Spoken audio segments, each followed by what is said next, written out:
Okay, welcome to the satsang. We are reviewing the quiz that you have completed on Bhagavadgita chapter 6.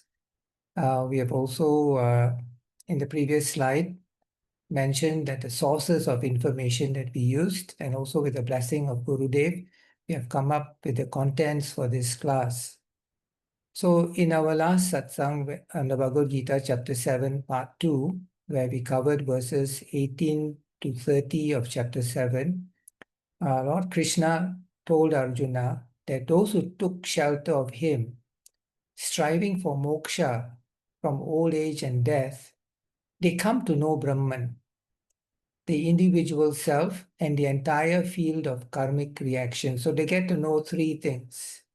They get to know what Brahman is about, they know about Atman, and the entire field of karmic action which we are in right now in this material universe. So that was the conclusive information that was shared with Arjun.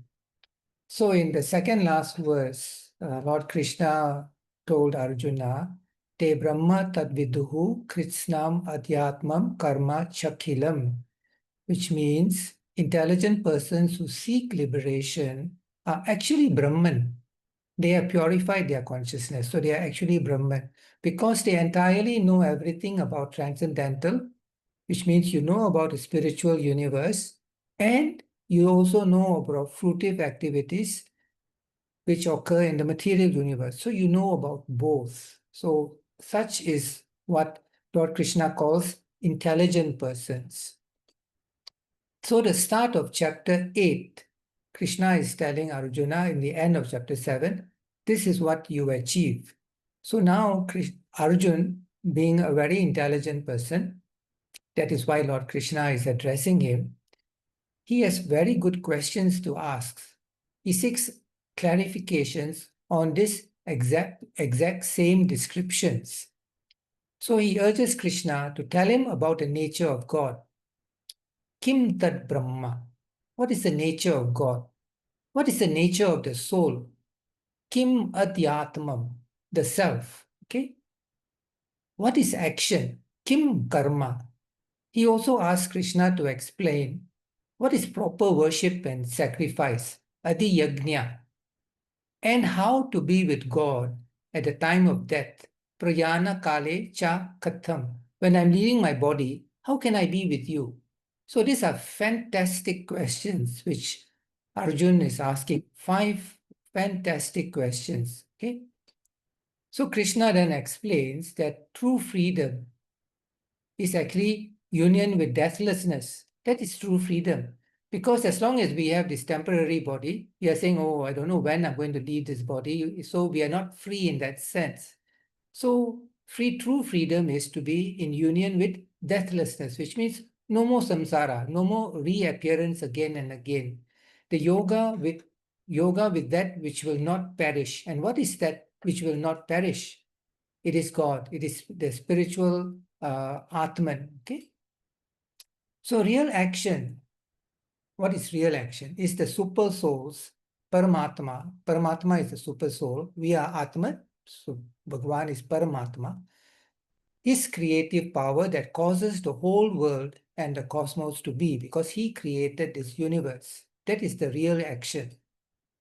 Human beings, why did we ended up in planet Earth, in this particular location on planet Earth, in this town, this village? Why? Because human beings enter whatever state their thoughts are in the moment of their death.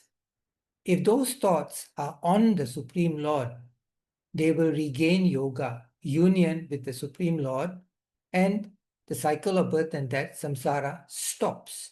Because at the time of leaving the body, all you were thinking of was Bhagavan, nothing else. Not about, will my family do okay? Have I done enough in my work? All these other things. Everything is left behind. The attachments are left behind. Focus is only on Bhagavan. So not knowing, we all don't know what time, when we're going to leave, the exact time, the year, month, year, etc., etc. So we don't know when we're going to leave the body. So it's essential to associate our actions at all times with the Lord. By extension, one who takes their last breath, we automatically will be with God. This is the form of active meditation, not just meditation when you do your prayers in the morning and then you sit quietly in asana, then you do meditation for 20 minutes, and then the rest of the day you forget Bhagavan. No, active meditation is everything that you do, you're connecting it with the Lord. So automatically you're doing active meditation. So such persons will not need to be reborn or manifested again in the material universe. If they are, it is at the request of the Lord. The Lord says, I want you to go back to planet Earth because there's some works I want you to do for me. So you become an instrument of the Lord, just like how Arjun, after listening to the Bhagavad Gita, became an instrument of Lord Krishna. So active meditation can be on the cosmic form or Ishwar. It can also be on Om. It can be active meditation on the Lord's pastimes. It can be active meditation on the mantras, the multiple mantras that you already know. It can be on your arati that you do, the japa that you do, any number of techniques, any forms, but you need to do it constantly at the back of your mind, correlating everything that you do with the Lord. So Lord Krishna explains, one single day or night of Brahma lasts 4.32 billion years. Embodied beings like us, who are affected by samsara, appearance of birth and death, etc., are manifested. So at the day, the morning of Brahma's day, we appear. At the night of Brahma, that particular day at the night, we are unmanifested, the unmanifested nature with the nightfall of Brahma. So the 4 ages of yoga, we know Sat, Treta, Dwapar, and Kali Yuga. So those are the 4 yugs, okay? So the 4 yugs together, they are called Divya Yoga. They are also called Mahayoga. So each group of the 4 yogas, if you add the time together, is 4.32 million years, during which the embodied soul moves through corresponding stages of moral deterioration. Because in Satyug, it's very morally upright, and then it deteriorates with time. And now, can you imagine, we in Kali Yuga, morally, we are deteriorating with time. Then, at the end of Kali Yuga, everything starts again. So the nature of time in this world view, when we look at the world as it is and how long our lifespan is, it sounds quite incredible, very expansive. So technical, nice to know figures, which will go deeper in the slides to come. One Divya Yoga is the combination of the 4 yugas, 4.32 million years. Each yug is longer than the previous yug by 432,000 years. So if you take 1.728 million years, which is the period of Satyug, you minus 432, you get 1296. And 1296 is the period for Treta Yuga. Then you minus 432, you get 864, which is the period of Dwapar Yuga. You minus another 432,000 years, you get the period for Kali Yuga. And what is one Manvantara? One Manvantara is the combination of 71 Divya or Mahayugs, which means 4.32 million years times 71, which becomes 306.72 million years. Okay? Then one Kalpa. One Kalpa is 14 Manvantaras, which means 306.72 times 14, which becomes 4.32 billion years. So one Kalpa is 1 day of Brahma. So you can imagine, compare your lifetime to 1 day of Brahma. Then the lifespan of Brahma, because Brahma's position is not permanent, it's an appointment. Okay? So Brahma's position is an appointment.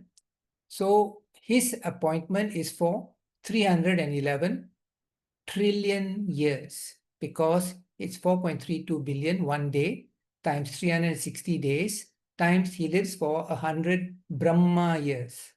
Okay, times 2, because day and night. So 311 trillion years. Then there will be a new appointment, a new Brahmaji.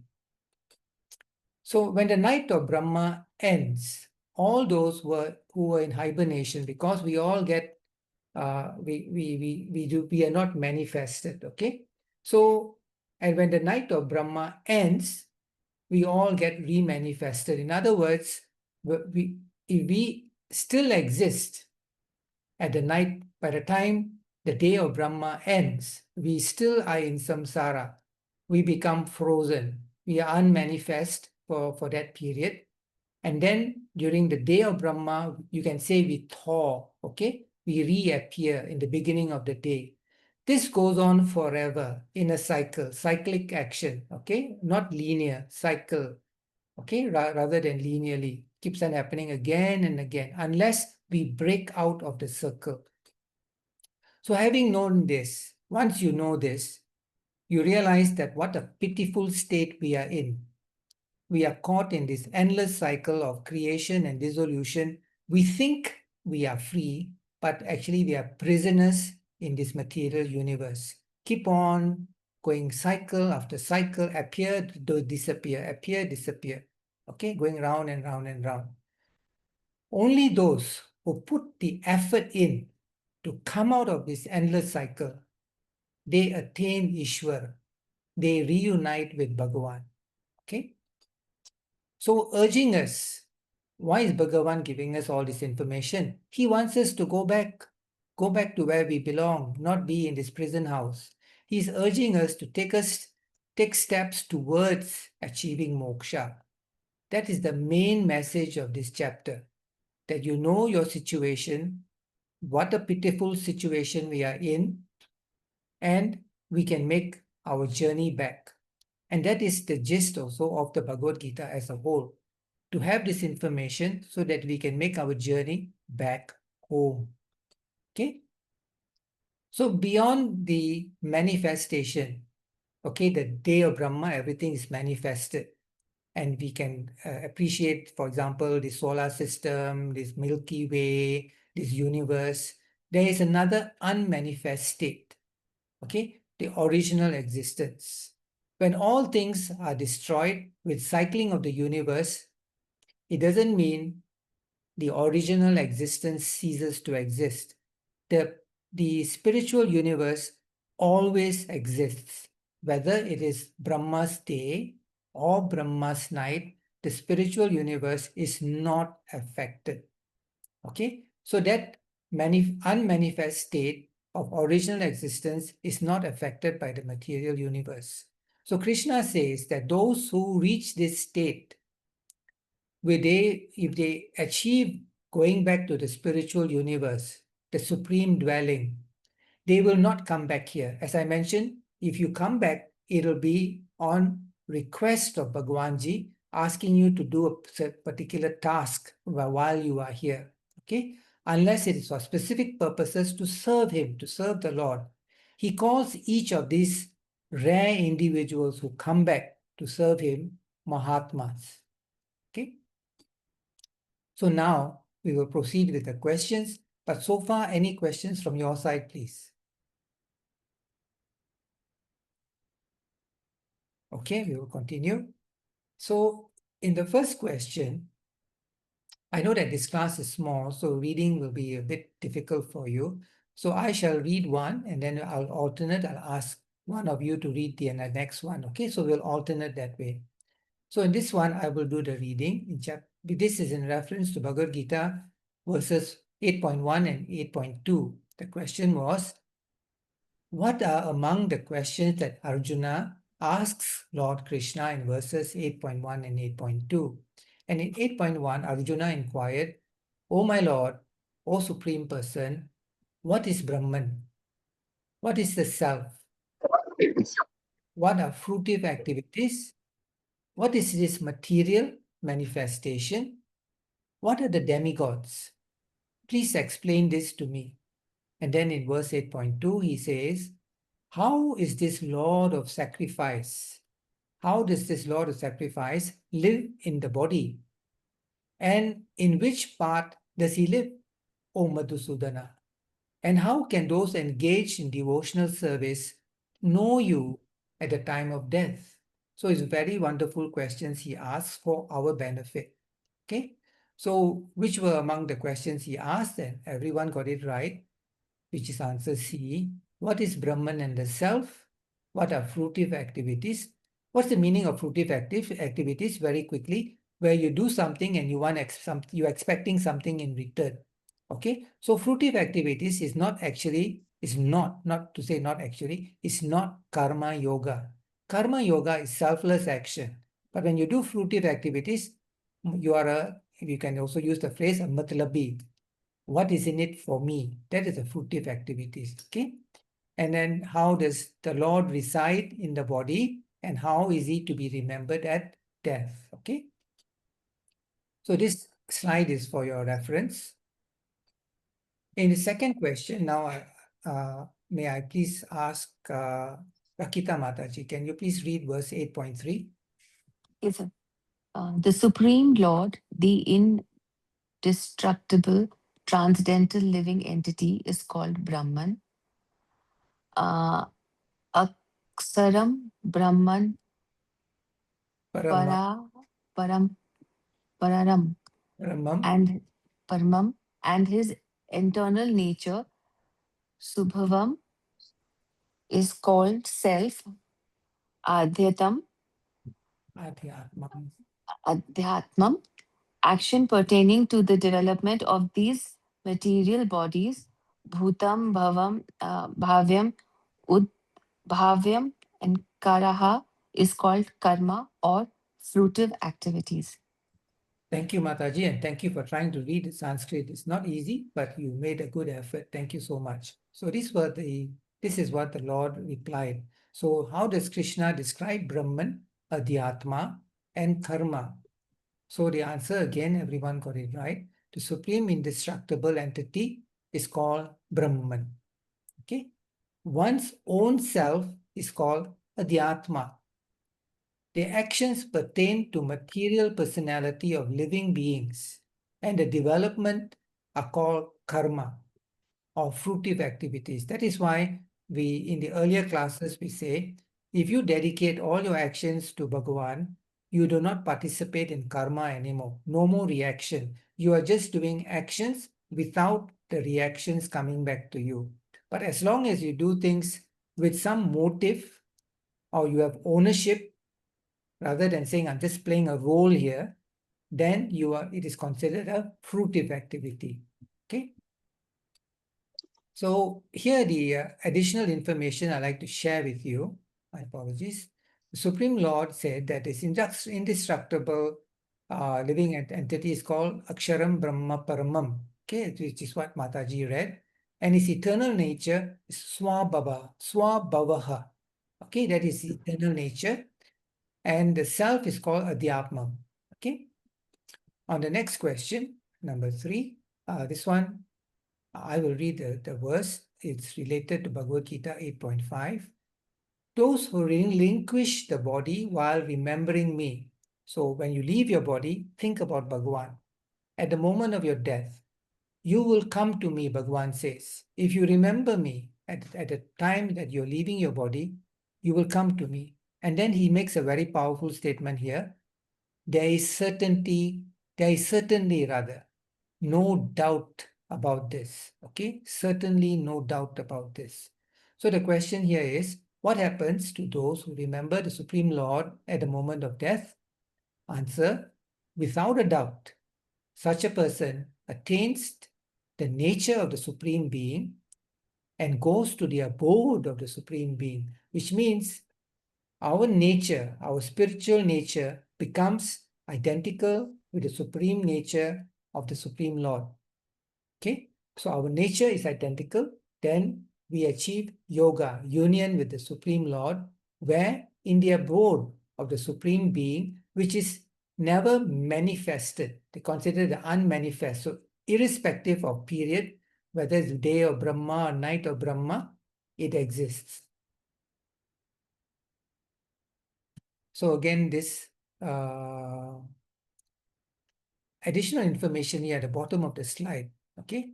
Those who leave their bodies in the contemplation of the Supreme Lord. Contemplation of the Supreme Lord could be on his, the easiest thing, contemplation of Supreme Lord, is the Lord's Leelas. So the more Leelas that you know of the Supreme Lord, that is why we do classes on the Mahabharata. Why? Because the Mahabharata is full of stories. Why do we do studies on the Ramayana? Full of stories. So when you contemplate on the Supreme Lord, on his Leelas, on what he has done, what he said to Arjun, for example, you are at once transferred to the transcendental abode of the Supreme Lord.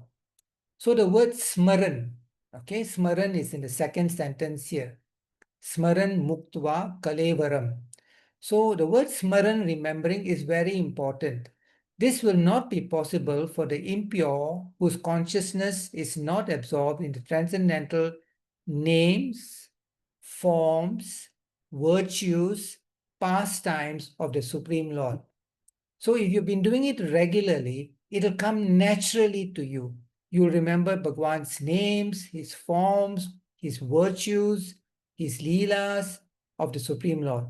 So there are many ways you can engage smaran, remembering. Okay? Now Bhagavad Gita chapter 8.6 and 8.7. May I please ask PJ Prabhuji, can you please read it? Yes, please.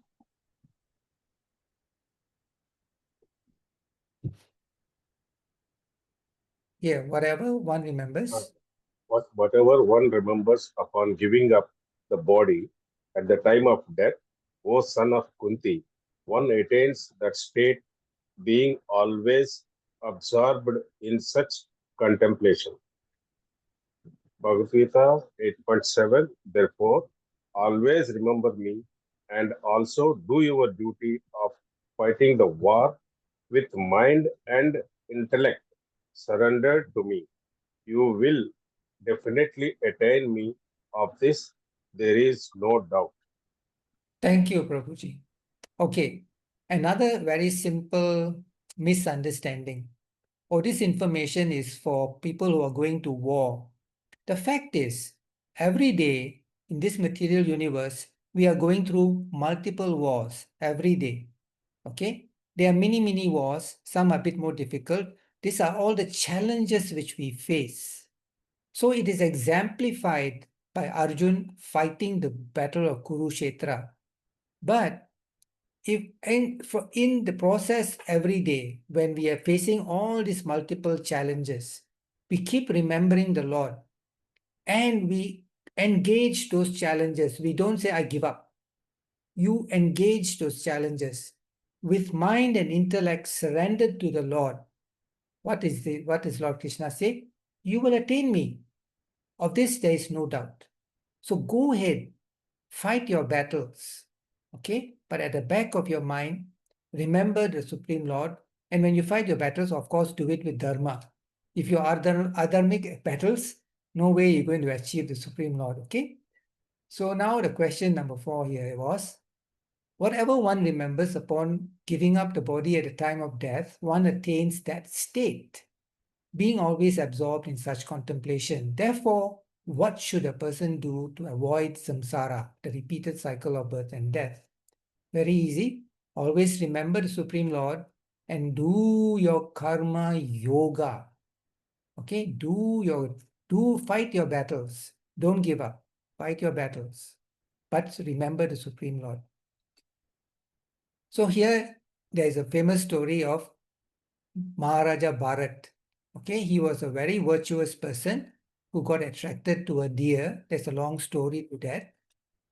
And then at the time of death, instead of remembering the Supreme Lord, he remembered, what's going to happen to my little deer? Nobody's be looking after it. And then what happens? Jad Bharata, instead of achieving moksha, he was that close to achieving moksha. But his contemplation was, the Lord will look after my deer. It's time to leave my body. Okay? He thought about the deer, so he came back as a deer, who of course always gathered around, in his life form as a deer, he always gathered around spiritual areas because he knew the mistake that he made. Okay? So remember, whatever state one remembers when he quits the body, that state that person will attain without fail. Okay? Now the next question, verses 8.9 and 8.10, I shall read them. So here Bhagavan says, one should meditate upon the Supreme Person as the one who knows everything, as one who is the oldest, who is the controller, who is smaller than the smallest, who is the maintainer of everything, who is beyond all material conception, who is inconceivable, and who is always a person. He is luminous like the sun, and being transcendental, he is beyond this material nature. And then in 8.10, one who at the time of death fixes one's life's as, your prana, between the eyebrows, and in full devotion engages oneself in remembering the Supreme Lord, will certainly attain the Supreme Lord. Okay, so the question here was, in verses 8.9 and 8.10, Lord Krishna gives recommendations on how the Supreme Lord is to be remembered. Which is of the following is not one of them? Okay, so the one which is not one of them is answer C, which is that the Supreme Lord will require us to remember all our deeds and to explain to him why we had any omissions in our good conduct. Okay, that is the job of Chitragupt. Chitragupt has this assignment, not the Supreme Lord. Okay, the Supreme Lord already knows everything. So the other questions A, B, and D are correct, where the Lord is constantly luminous and beyond the darkness of ignorance, that the Supreme Lord, although smaller than the smallest, is the controller and maintainer of everything. And then D, with unshaken devotion to the Supreme Lord, one fixes the breath, the prana, between the eyebrows to achieve yoga, union with the Lord. Okay, so well done. Everyone got it right as well. So this slide is for your reference. The next question, 8.11. May I please ask Rakita Mataji to read it? Yes, sir. Persons learned in the Vedas who utter Omkara and who are great sages in the renounced order enter into Brahman. Desiring such perfection, one practices celibacy. I shall now explain to you the process by which one may attain salvation. Thank you, Mataji. So here the question was, persons who are learned in the Vedas describe the Supreme Lord as Aksharam and desiring perfection to unite with Brahman. They practice what is called Vittaragaha. What does this mean? So everybody got it right again, so good. Aksharam describes the imperishable aspect of Brahman. Okay, so in Delhi, you have a beautiful temple called Akshardham. Okay, so Akshar is here, the imperishable aspect of Brahman.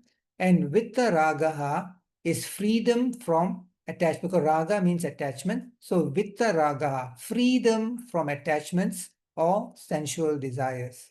Okay, so well done. So the other answers are incorrect, and I'm glad none of you selected them. So here you can look at certain words, okay, yet aksharam. So aksharam means inexhaustible or imperishable. And then the other words, vitta ragaha, which I quoted in the question, is the renounced order of life where you have freedom from attachment. Okay. So these are the three stages of God realization. Brahman, okay, is that consciousness which is a state of consciousness. And then Paramatma is the Supreme Lord who resides in each and every one of us as Paramatma. And Bhagavan, you can say, is the summation of Brahman and Paramatma in all of us. So you sum it up, you sum Brahman, Paramatma in all of us is equal to Bhagavan. Okay, so then you don't get confused between the terminology. Why do they sometimes call it Brahman? Why do they sometimes call it Paramatma? Why do sometimes Bhagavan? So Bhagavan is the summation of all the Paramatmas who reside within all of us, and the Brahman, which is the supreme consciousness, okay, or pure consciousness. Now in question 7, verses 12 and 13, which I shall read. So in verse 12, restraining from sensual engagements and fixing the mind in the heart region, and then drawing the life breath to the head, one should get established in yoga, the uniting of the individual and the ultimate consciousness or the pure consciousness. So that's the meaning of yoga, union of our consciousness with the consciousness of the Lord. 8.13, one who departs the body while remembering me, the Supreme Personality, and chanting the syllable Om, will attain the supreme destination. Okay, so actually a means of leaving, when you leave your body, you just focus on your prana and send your prana up to your Ajna Chakra, Sahasrara Chakra, while uttering the word Om. If you can vocalize it, fine. In our final days, we might reach a stage where we cannot vocalize anymore. Then do it mentally. Mentally say Om as we are taking the last breath and focus on the prana leaving the body from the top of our head. Okay? So the question here is, which of the following describes the most comprehensive recommendation to attain the supreme destination from which one does not return to samsara? And the answer was C. Using the technique of vigraha, pranayama, and practice of pratyahara, which we did in all previous classes, and chanting the syllable Om. That's why the practice of pranayama is very important. Okay, it should be done regularly, so it comes very naturally. And this, I'm not sure why the slides are running away. Yeah, okay. Yeah, we're back again, not running away anymore. So this slide is for your reference with all the information with all the verses and the breakdown of the translations. The next question, I shall ask PJ Prabhu to read verses 14 and 15. For one who remembers me without deviation, I am easy to obtain, O son of Partha, because of his or her constantly remembering me. After attaining me, after attaining me, the great soul, who are yogis in devotion, never return to this temporary world, which is full of miseries because they have attained the highest. I made wrong in this, Prabhuji. no problem. No problem. Nobody is perfect, and I'm glad we are doing this class, Prabhuji. So here, if you notice something very common, Lord Krishna keeps using this word remembering, remembering, remembering. Again and again, the same word is coming to tell us, remember him, remember the leelas, remember the aratis, remember the names, the forms. Okay?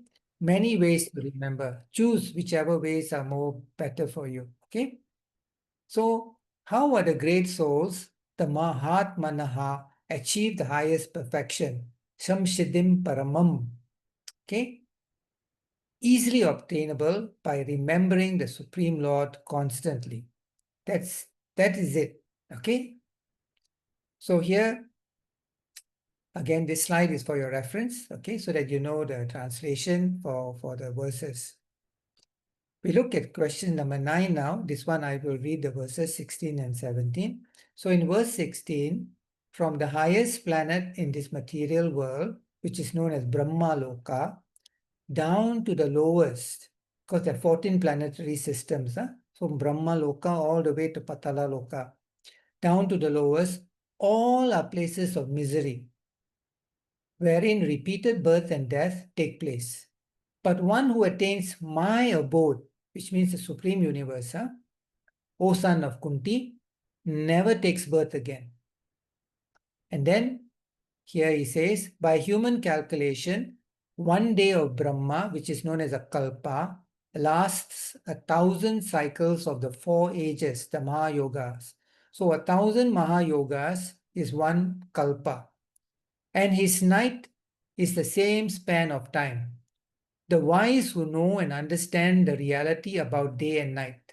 So here, one day of Brahma is 4.32 billion years. Okay.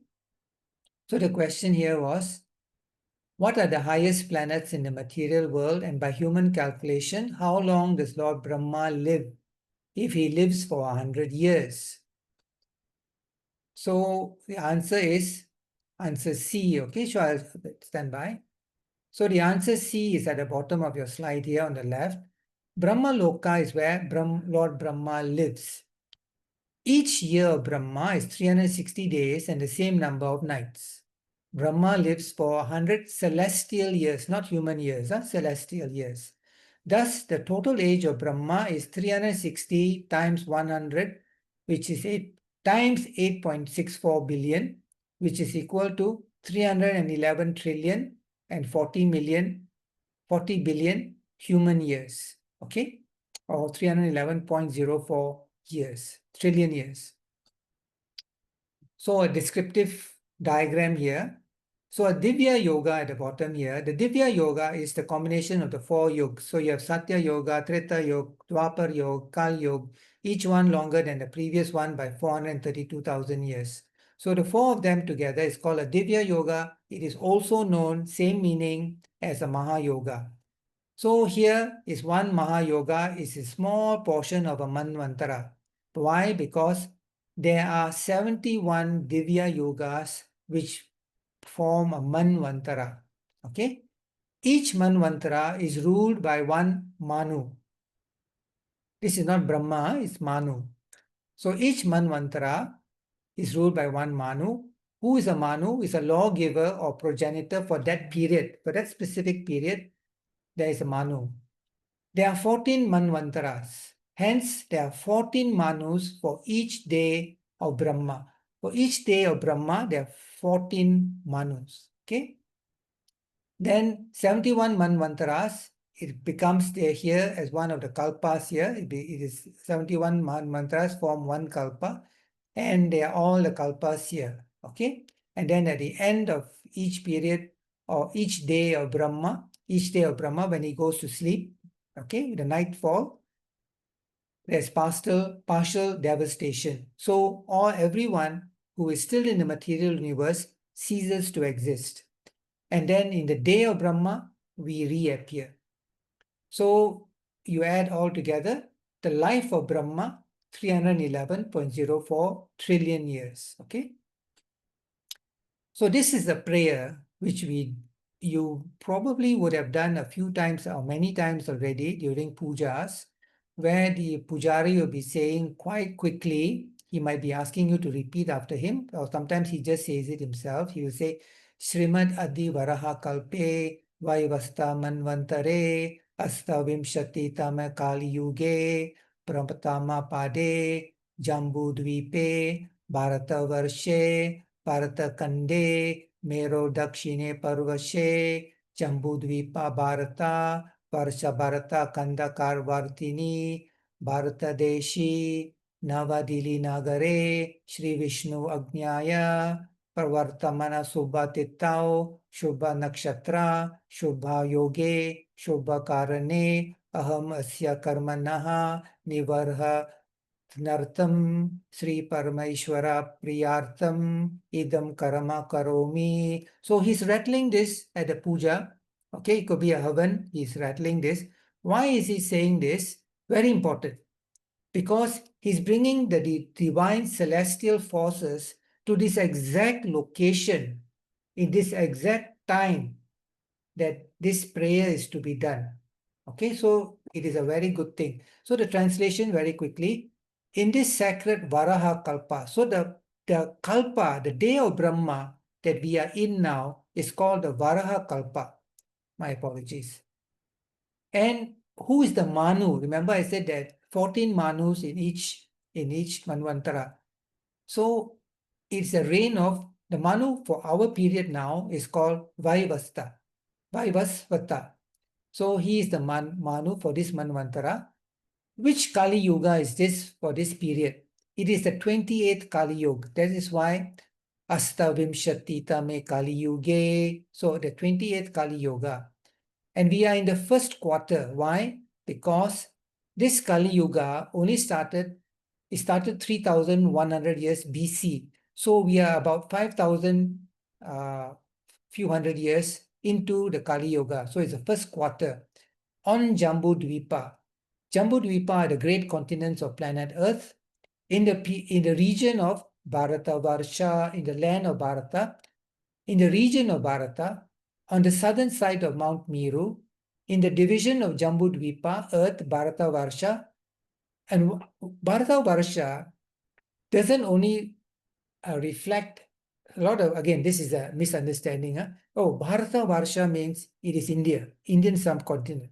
No.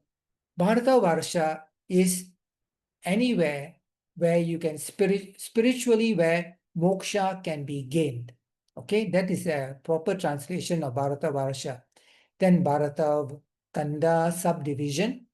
Here I've given the example of India. Okay, in the country of India, that is why it's Bharata Deshi, Navadili Nagare. Okay, in the country of India, in the city of New Delhi. So when the divine forces are giving their blessings for that prayer, they know exactly where to descend upon. And then by the command of Lord Vishnu on this auspicious day, under this auspicious star, with this auspicious yoga and auspicious karana. What is a karana? A half tithi, which is a lunar day. For the fulfillment of this rite and for the pleasure of the Supreme Lord, I hereby I perform this act. Then only the pujari will start the prayer. Okay? So to bring all the divine forces in, then he starts the prayer. Okay? So it's good to know this.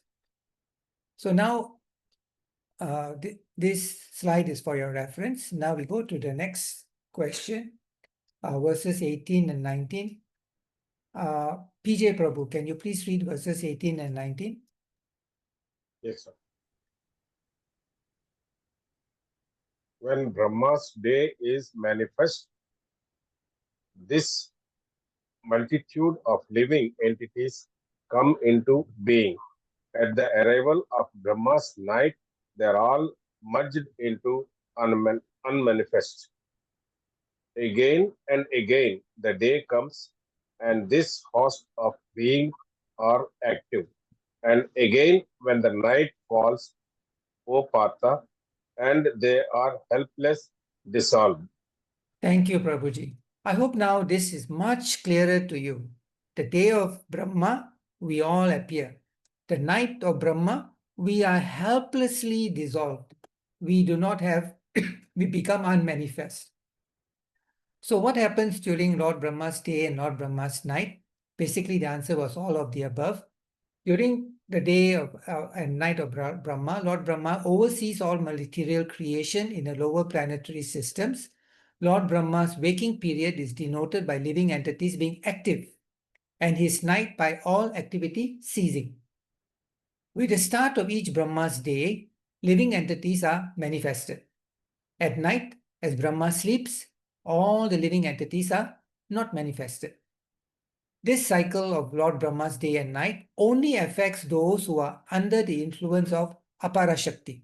If you're under the influence of the material universe, you are affected by this. Living entities who return to the supreme abode, they are not under this influence anymore. We are done with it. We have achieved moksha. Okay? So this slide is for your reference. And again, this slide is also for your reference with a quick guide here on a day of Brahma. A day of Brahma is known as a kalpa. 1 day and 1 night is so long. His lifetime is 100 Brahma years, equivalent to 311 trillion years. And a day of Brahma, everything manifests. Night of Brahma, life is unmanifested.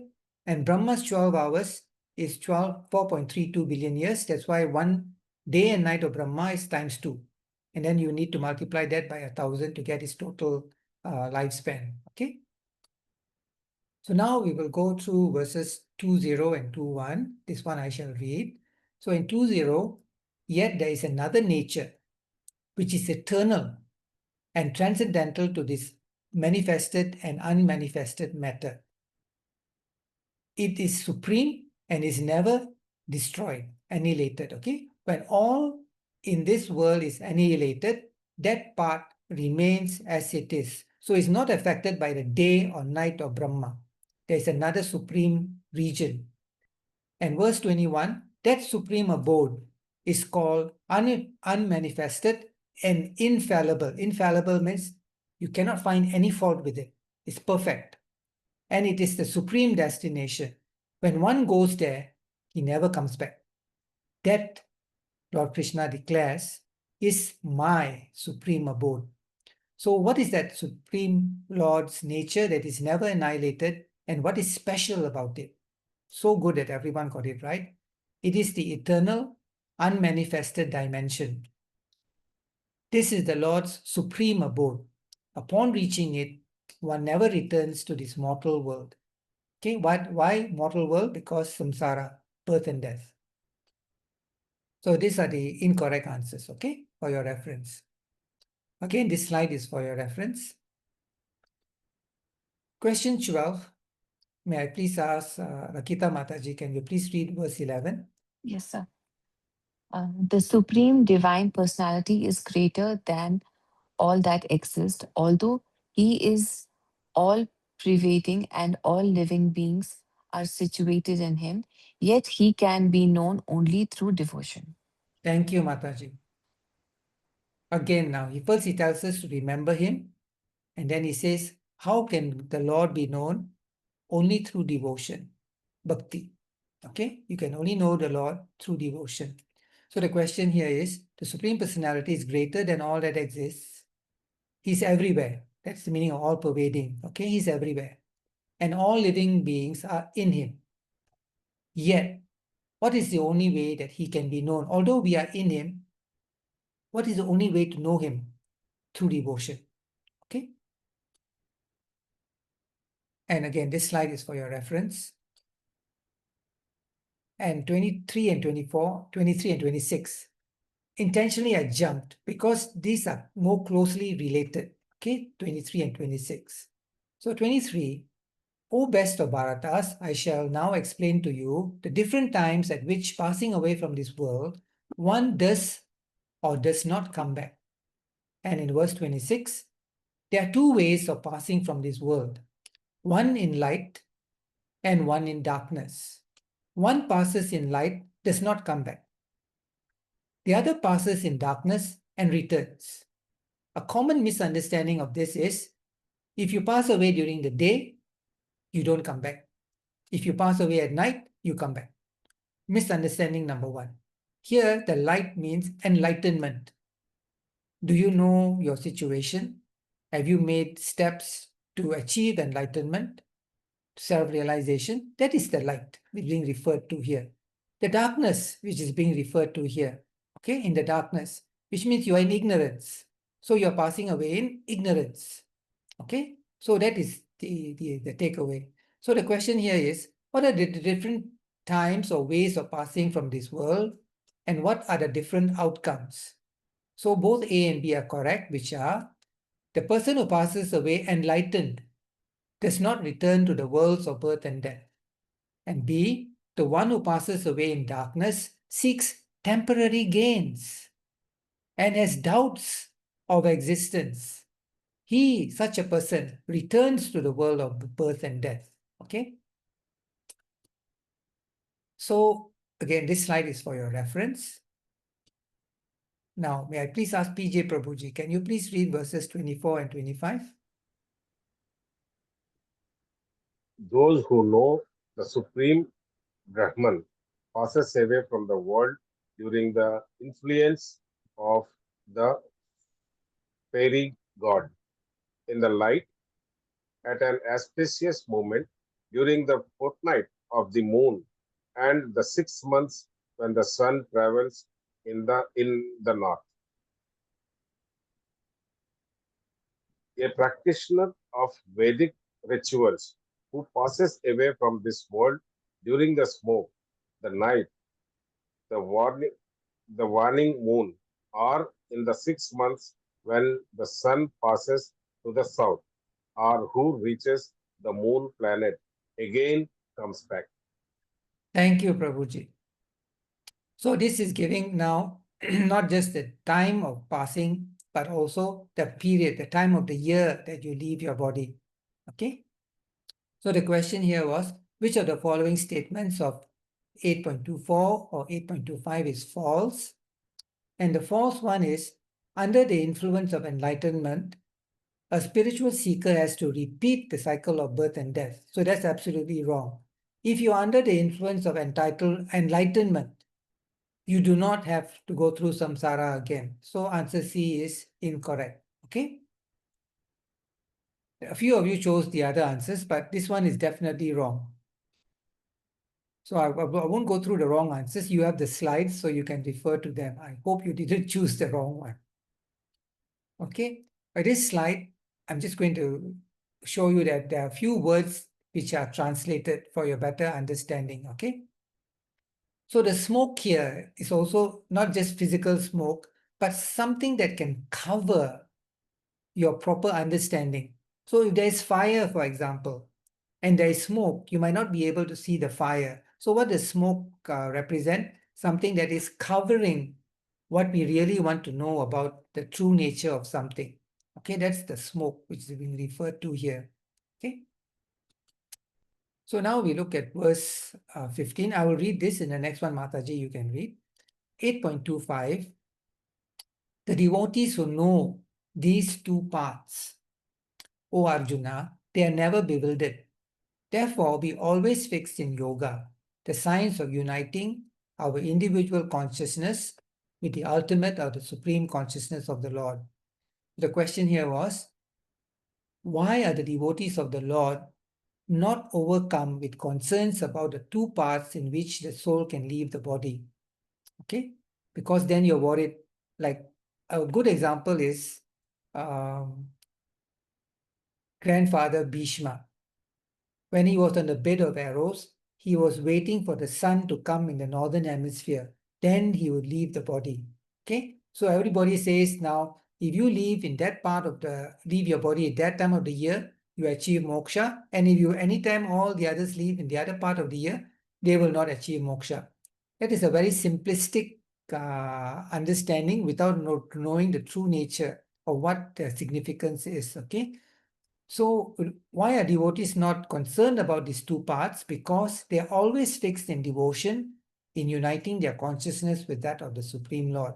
Okay, so they're not concerned about these two paths. Again, this slide is for your reference.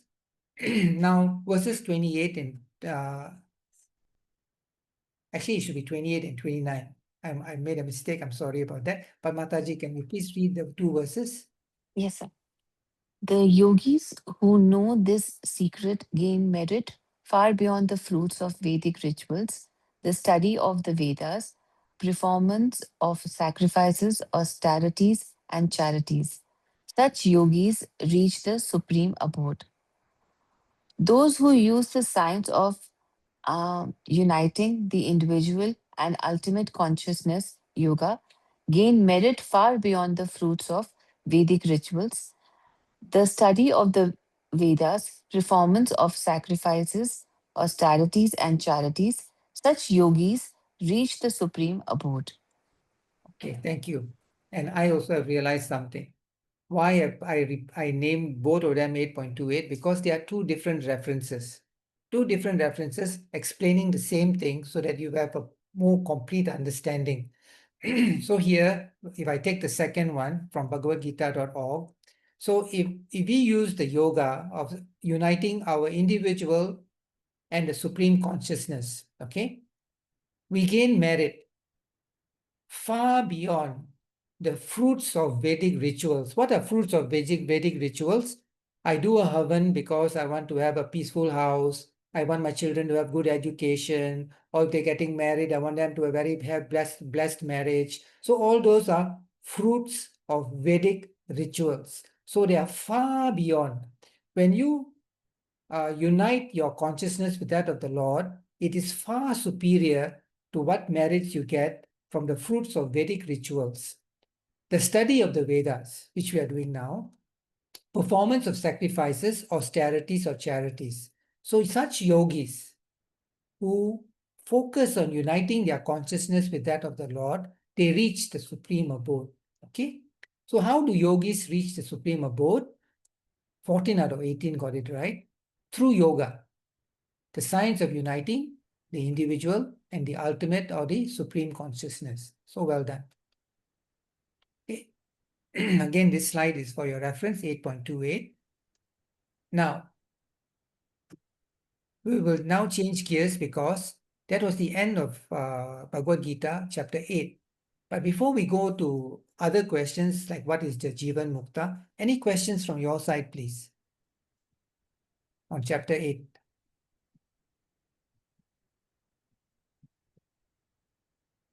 Okay, so the big takeaway is do not be concerned at the time one of your relatives left his or her body. Some people, again, with less understanding, unfortunately less understanding, they say, oh, that person passed at night and in December. So it's very inauspicious because passed away at night, passed away in December. The sun was in the southern hemisphere, so a very bad journey for that individual. Although that person may have been very virtuous, very dharmic, but the condemnation has been given. Such people actually who are virtuous, who are practicing dharma, who are making all efforts to unite their individual consciousness with that of the Lord, they are not affected by this period of leaving the body when they leave the body. Okay? They gain merit far beyond all these Vedic rituals, the study of the Vedas. They reach the supreme abode. So remember that they are not affected by this. Those who are affected by this are basically still involved in the material universe. Okay, then they are more affected by that. So now we look at what is a Jivan Mukta. Here, everybody got it right. So brilliant. Okay, it is A, B, and C. A Jivan Mukta is one who is liberated from rebirth even while living in the body and is competent to perform karma yoga. That is a Jivan Mukta. So we don't have to leave our body to become a Jivan Mukta. Second one who has overcome the koshas and the kanchukas, our restrictions, okay, and our coverings. Those of us who have overcome that. And one who has attained what is called Nirvikalpa Samadhi, deeper in contemplation. So we are moving more and more into nivritti, contemplation, where stimulus from the outside world does not affect the person. So this is a quotation from Swami Vivekananda. He says here, the Jivan Mukta, living free, or one who knows, alone is able to give real love, real charity, real truth. And it is truth alone that makes us free. Okay? So the three descriptions of a Jivan Mukta, we just went in the previous slide. Now, is there a further description of Nirvikalpa Samadhi? Absolutely here. Okay? So one who engages in Nirvikalpa Samadhi is resolute, which means he's persistent, without alternatives from the truth. He's always engaging in truth. Unconditionally, that person is always engaged in satyam, okay, truth. Vikalpa is filled with choices suggested by the mind, options that result in conflicting thoughts. When the mind is fixed for understanding the self, when you focus your mind on understanding who is Atman, it is said to be in samadhi. The word samadhi can be broken down into few parts. Sam, which means together or integrated. The A, towards. The Da, to hold on to something. So, to acquire integration or wholeness of the truth. So, you want to hold on to the truth. Okay, you want to integrate, you want to be together with the truth. So it is a blissful superconscious state. So Nirvikalpa Samadhi, very resolute, not looking for alternatives. Okay? Not worried about what the mind is trying to impose upon us, which is taking us on a wrong path. So we perceive the identity of the individual soul and the cosmic spirit. So when we go deeper and deeper into ourselves, away from the outside world, okay, spiritually, not physically. Physically, we are in this material universe. We have to engage the material universe. But inwardly, we are not affected by the world outside. And if some stimulus happens, it doesn't affect us. So that's the Nirvikalpa Samadhi. Question 18. Now we are jumping to the Isha Upanishad, which is very closely related to what we have been discussing today. Okay? In the Isha Upanishad verses 5 to 8, which is an incorrect description of the Supreme Lord, Isha. And the answer is affected by karma and needing a body to pervade everything. That is not Isha.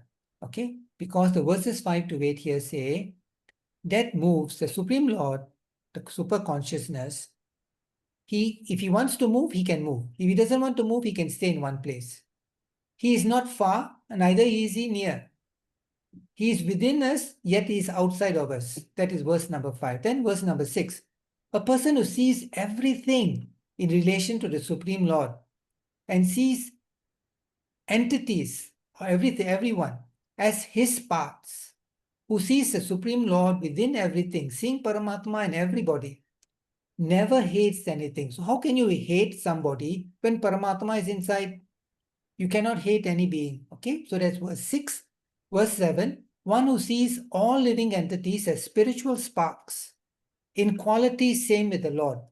Remember, when we achieve union with the Lord, our spiritual identity is the same as the Lord. We become a true knower of things. So what illusion or worry or anxiety is there for such a person? There's nothing to worry about. So such a person must know that in fact, the greatest of all, the Supreme Lord basically pervades everything. He's everywhere. He's bodiless, resplendent, without blemish. There's nothing wrong with him. He doesn't need muscles to do something. He is pure, untouched by karma. He can see, definitely far-seeing, okay? And one who is everywhere. He is self-existent. He doesn't need to appear and disappear. He is always existent. And he has ordered objects perfectly according to their nature and their respective functions. So these are the verses 5 to 8 in the Isha Upanishad. Then when we look at verses 9 to 11 of the Isha Upanishad, why does one need to know avidya, which is ignorance, and vidya, knowledge, together at the same time? This caused a bit of trouble. As you can see, only 13 out of 18 got it right. Okay, but let's jump into the incorrect answers. Why does one need to know vidya and avidya? Incorrect answer here is the knowledge of the Vedas is superior than any other sadhana or practice. And this helps the person to achieve liberation. Remember, we have to balance between knowledge and practice. It is not just knowledge of the Vedas is superior to sadhana. You cannot rank knowledge of Vedas higher than sadhana. Okay? You need to balance both. So that is incorrect. Vidya is the path for those who are intellectually inclined, and avidya is the path of the less spiritual. Okay? So what we are saying here is only practice nivritti, do not practice pravritti. Okay? We have to balance both. We are in this material universe. We cannot go and hide in a cave and say, I'm renouncing this material universe. Because sooner or later, after 1 or 2 days, you're going to come out crawling of that cave because you're hungry and thirsty. Okay, so you have to balance between pravritti and nivritti. So the pravritti part is referred to as avidya. The nivritti part is referred to as vidya. Then the next incorrect answer, it takes vidya to know avidya. Again, is incorrect. You need to know both simultaneously. Okay, so the correct answer is, at one glance, you might think that D is correct. I need to have vidya to know avidya. But the problem with this understanding is that one is without knowing the other may lead to wrong conclusions. You must know vidya and avidya at the same time. Okay, so answer C is correct. Pursuing one, avidya, and vidya will lead to a person to darkness or greater darkness. So this table is with you. I'm not going to go through it because it'll take half an hour just to go through this table. It's with you. But what I am going to do is explain the bottom part here. If you know only avidya, which means you only know pravritti, you are basically being led to bondage, to material illusion, because you don't know about nivritti. You do not engage in contemplation about who you really are. You're only engaging in worldly affairs. That is knowing only avidya. If you know only vidya, the subtle bondage through ego, you become spiritually superior. You feel spiritually superior, which is when the ahamkar comes in. So you say, I only engage in nivritti. I do not engage in nivritti. In pravritti. I only engage in nivritti. I do not engage in pravritti because that is a worldly approach. But we have to balance both. So both together, a balanced life of action and wisdom leads to liberation. That is what verses 9 to 11 are telling us. We need to know both together.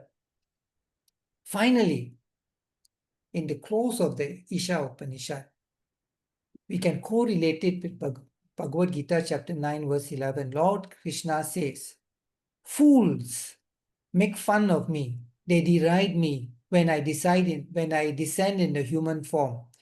They do not know my transcendental nature as the supreme lord of the human beings. So they think that I'm a human being, but they don't know my transcendental nature and they make fun of me that I've come in the human form. Such people are called fools. In the context of the Isha Upanishad, verses 12 to 14, how do we correlate chapter 9, verse 11 with the Isha Upanishad 12 to 14? Everyone got it right. So it's such a good feeling, okay? One who knows at the same time that the Lord can choose to be unmanifested, para-prakriti, and manifested, apara-prakriti, crosses over death and attains immortality. That is what is said in that verses 12 to 14. Okay, so I'm going to show you verses 12 to 14 very quickly. So in verse 14, Isha Upanishad, it says the domain of apara prakriti. If you know the domain of apara prakriti, which means the inferior nature, if you know about it, you cross over death combined with the unmanifest. And if you know the domain of para prakriti, which means you need to know para prakriti and apara prakriti together. You need to understand spiritual universe, material universe together. Once you understand the domain of para prakriti and apara prakriti, both need to be accepted. We need to accept both because we are here. We are in this material universe. We cannot deny our existence in the material universe. So both need to be accepted to cross over death and attain immortality at a macrocosm. Macrocosm means much larger level. Okay, so you can see how that is correlated with Bhagavad Gita, chapter 9, verse 11. So light and dark symbolism. We have completed the lesson proper. I'm just giving you the summary now. So Krishna provides the analogy that those who die during the months of darkness, signifying ignorance, will be reborn. Those who die during the months of light, signifying wisdom or enlightenment, will not be reborn and achieve absolute freedom. The concept of light and dark is symbolic of samsara. Don't take it in the literal form. Oh, you will die at this time of the day, that time of the year. That's what it is. It is symbolic. A person linking all actions to the Supreme Lord is living in constant meditation or samadhi. You are already in samadhi and achieves freedom from being attached to either suffering or serenity while alive. Lord Krishna differentiates between Akshara Brahma, the indestructible living entity, as the Atman, Param Akshara Brahma, the supreme indestructible entity known as Paramatma. So in short, Atma, Paramatma, in Vedic description, Akshara Brahma, Param Akshara Brahma. And then Akshara and Shara. Differentiation between Akshara and Shara. Indestructible and destructible. It is introduced when we go into chapter 15, 16, and chapter 15 verses 16 and 17. There are two classes of beings, where fallible and infallible. In the material world, every living entity is Shara, because we have limited time span. And in the spiritual world, every living entity is Akshara, infallible. Time is not affecting us anymore.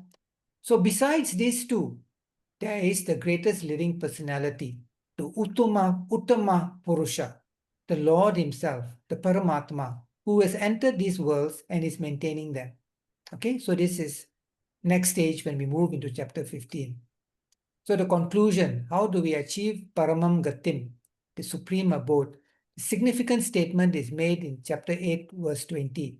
Yet there is another nature which is eternal, Sanatanaha, that is transcendental to this manifested Vyakta and unmanifested Avaktya, material creation. It is supreme and is never destroyed, never annihilated. When this universe is annihilated, that part remains as it is. Okay, the supreme abode. So what is the part that remains? The unmanifest dimension of the supreme goal, Paramam Gatim. Then upon reaching it, we never return to this mortal world. And that is my supreme abode. And Lord Krishna declares it, Tat Dhamma Paramam Mama, my supreme abode. Okay? Any questions before we do the closing prayer? All good? All right. Let's do the closing prayer. I will read it first, and then you can please repeat after me. Om Tat Sat Om Tat Saditi Srimad Bhagavad Gita Upanishadsu. Om Tat Sat Om Smriti Saditi Shri Srimad Bhagavad Bhagavad Gita Upanishads Brahma Vidyayam Yoga Shastre Sri Krishna Arjuna Samvade. Brahma Brahma Vidyaya Vidyama Yoga Yoga Shastre Shastre Shri Srimad Krishna Arjuna Sam- Samvade. Samvade Akshara Brahma Yogo Namastomo Dhyayaha. Akshara Akshara Brahma Brahma Yoga Yogo Namastamo Namasto Dhyanaha. Dhyayaya. Thank you. Mataji, can you please read the English translation? Yes. Om. End of chapter 8, meditation on Bhagavad Gita Upanishad, the scripture of knowledge of Brahma between Krishna and Arjuna. The chapter titled as Akshara Brahma Yoga, Yoga of the imperishable Brahman. Thank you, Mataji. Before we call it a day, we will do the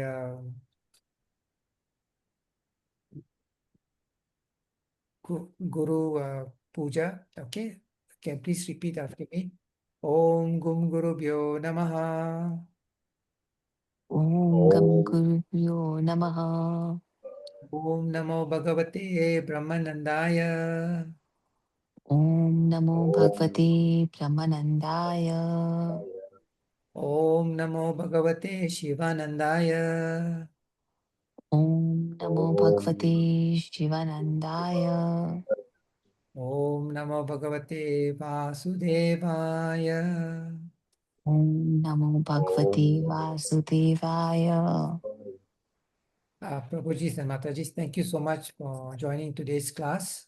I hope that you found it beneficial. Please refer to the slides. And if you have any questions after today's class, just drop me a message. Jai Shri Krishna. Om Namah Jai Shri Shivaya. Krishna.